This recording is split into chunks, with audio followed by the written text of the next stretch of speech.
அனுரவை போன்று ஹரணியும் பெருமதிமிக்க அரசியல் சொத்து கூறுகிறார் அமைச்சர் பிமல் என்பதாக இந்த தகவல் வருகிறது. எனவே ஹரணியை நீக்கிவிட்டு பிமல் ரத்நாயக் அவர்களே பிரதமராக்கப் போகிறார்கள் என்பதாக வெளியான செய்திகளுக்கு மத்தியில் அனுரவை போன்றே ஹரணியும் பெருமதிமிக்க ஒரு அரசியல் சொத்து என்பதாக அமைச்சர் பிமல் ரத்நாயக் இந்த கருத்தினை முன்வைத்திருக்கிறார்.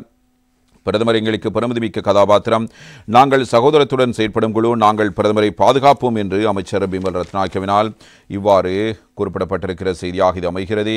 எனவே நேற்றைய தினம் இடம்பெற்ற ஒரு நிகழ்வின் பின்னர் ஊடகங்களுக்கு கருத்து வெளியிடும் போதே அவர் இவ்வாறு கூறுகிறார். மக்கள் விடுதலை முன்னணியின சகலரும் பல வருடங்கள் ஒன்றாக கடமையாற்றி இருக்கிறோம். எமக்களுக்குள் புரிந்துணர்வு இருக்கிறது. ஒன்றாக கடமையாற்றி தோல்விகளை சந்தித்து தற்போது வெற்றி பெற்றிருக்கிறோம். எங்களுக்கு இடையில் எந்த வேறுபாடும் இல்லை. நாங்கள் ஒன்றாகவே இருக்கிறோம். ஜனாதிபதி அனுர்குமார் ஜனநாயகவை போன்றே ஹரணி அமரசூரியும் எங்களுக்கு பெருமதிமிக்க அரசியல் சொத்து. அவர் மிகவும் முக்கியமான அரசியல் சொத்து. மிகவும் அன்புடன் மிக நெருக்கத்துடன் பணிகளை செய்து கொண்டிருக்கிறோம்.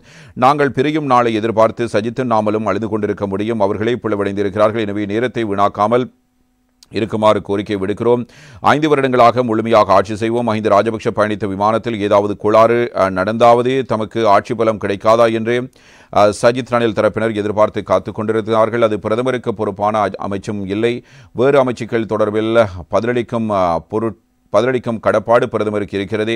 பாராளுமன்ற உறுப்பினர் ஒருவர் இது தொடர்பில் கேள்வி எழுப்பதும் சில மாதங்களுக்கு முன்னர் அதற்கு பதில் கிடைத்திருந்தது. அந்த பதில் முழுமையடையாமல் இருந்ததால் அதற்காக அவர் காலம் எடுத்துக் கொண்டார்.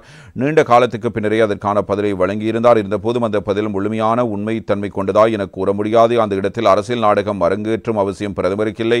பிரதமர் எங்களுக்கு பெருமதிமிக்க கதாபாத்திரம். நாங்கள் சகோதரத்துடன் செயற்படும் குழு. நாங்கள் பிரதமரை பாதுகாப்போம், பாராளுமன்ற உறுப்பினர்களையும் பாதுகாப்போம், அமைச்சர்களையும் பாதுகாப்போம். பாதுகாப்பு பிரதி அமைச்சர் மேஜர் ஜெனரல் அருண் ஜெயசேகருக்கு எதிரான நம்பிக்கையில்லா பிரேரணையை சமர்ப்பித்திருக்கிறார்கள். பிரதி அமைச்சர் ஜெனரல் அருண் ஜெயசேகரையும் பாதுகாப்போம். இந்த சிக்கல் மக்கள் விடுதலை முன்னணிக்கும் தேசிய மக்கள் சக்திக்கும் இடையிலான முரண்பாடாக கருத முடியாது. இதில் உள்ள அரசியல் விளையாட்டு என்னவென்பது எங்களுக்கு தெரியும் என்பதாக அமைச்சர் பிமல் ரத்நாயக்க இவ்வாறு குறிப்பிட்டிருக்கிறார்.